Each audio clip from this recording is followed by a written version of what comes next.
एक बात मैं आपको बताऊं, एक बच्चा मेरे पास आया, उसने कहा कि भैया क्या मेरे भी 90% आ सकते हैं, क्या मेरा भी जो 90% है वो बन सकता है बोर्ड एग्जाम में।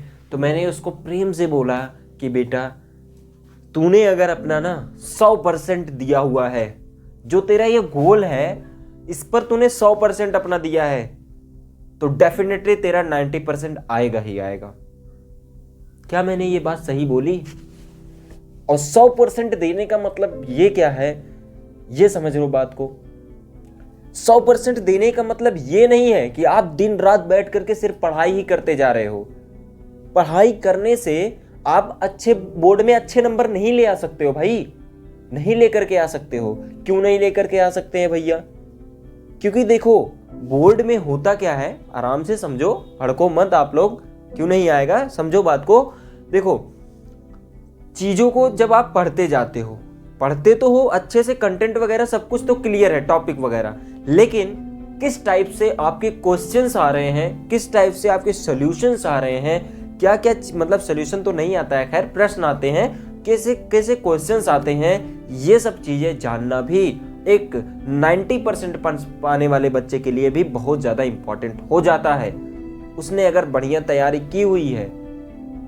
कहने का मतलब क्या है मेरा कहने का मतलब यही है कि जैसे ही आप पेपर देने जाते हो ना, आप तुरंत डर जाते हो।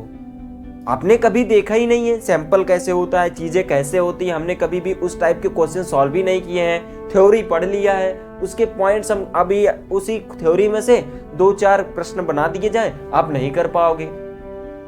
ऐसा होता है, सबके साथ होता है। तो मैंने उससे बताया कि बेटा अगर तूने अपना 101% दिया ना, तो तेरे 95% से कोई भी नहीं रोक सकता है, अगर तूने अच्छे से कंप्लीट किया, तैयारी की तो। ठीक है ना? ये सब चीजें हैं, इन सब चीजों के ऊपर आपको बात करनी है। और हर वो चीज, एक कोट है जो कि मतलब कोट वो वाला कोट नहीं, पहनने वाला कोट, मतलब कुछ जैसे कहावतें होती हैं।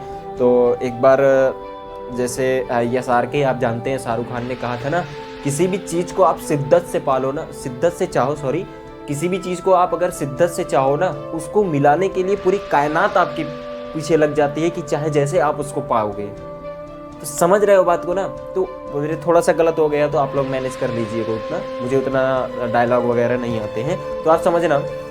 तो इन सभी चीजों पर आपको भी ध्यान देना पड़ेगा, नहीं तो आपके 95% बहुत दूर ही सोच लो।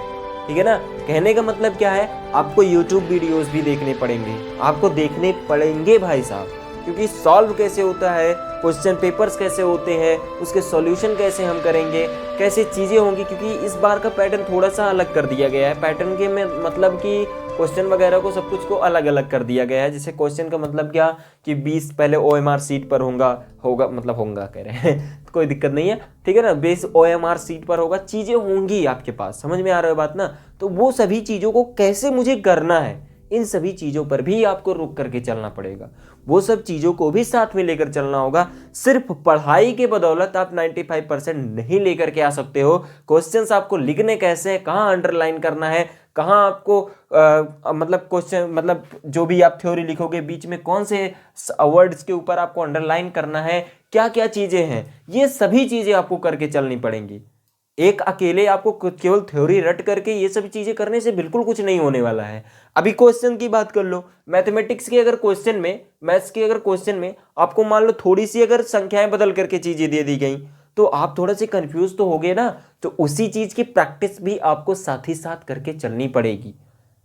सिर्फ बुक्स के ही क्वेश्चन मत देखो, विद्या क्वेश्चन बैंक ले लो, उसके क्वेश्चंस देखो, साथ ही साथ प्रीवियस ईयर के जितने भी सैंपल पेपर हैं उनको सॉल्व करो, तब आपके आएंगे 90%। भाई ऐसे आते हैं 90%।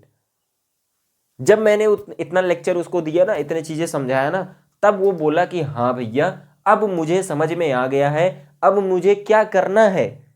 उसने सोच लिया, शायद आप भी सोच लिए होंगे कि क्या क्या चीजें अभी मैंने नहीं की हुई है और क्या क्या चीजें मुझे अभी करनी है। तो चलो जाओ और तैयारी करो बढ़िया से, और अपने जो 95% का टारगेट है, 90% का जो टारगेट है, उसे पूरा करके इस वीडियो को दोबारा से देखना और कमेंट करके जाना इस वीडियो के नीचे कि मैंने भैया 95% अचीव कर लिए हैं। चलिए आज के लिए इतना ही। Thank you, have nice day. वंदे मातरम, जय हिंद।